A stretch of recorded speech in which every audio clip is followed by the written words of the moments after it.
So this idea that we're going to decouple is just ridiculous, in my view. It's ridiculous. What do you make of the transition we're going through right now? Yeah, it's a very tricky transition because, as you said, I think there's some legitimate reasons for resilience in supply chains. And we learned that from COVID in a way too, right?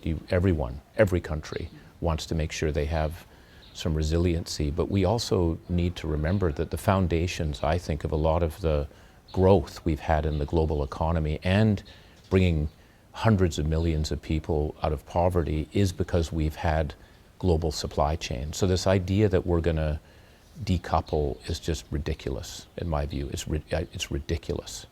And it'll have very severe consequences. We have to be very careful of that and how we think about that balance. And I think the challenge is we don't have a deep enough understanding, the common person like myself, of how supply chains work. We are incredibly linked in what we do. One of the consequences of a less global supply chain is higher inflation.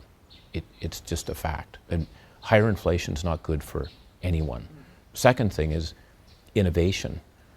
If we're going to make this energy transition, we need the materials. We also need to produce the equipment, the technology to be able to do the transition. Indeed. The solar panels, the electric vehicles, the batteries. And it's in everyone's interest that we have the most efficient, low-cost way of doing it. And so these are factors that we need to make sure we keep in mind in a more politicized environment, because there are real consequences to changing that.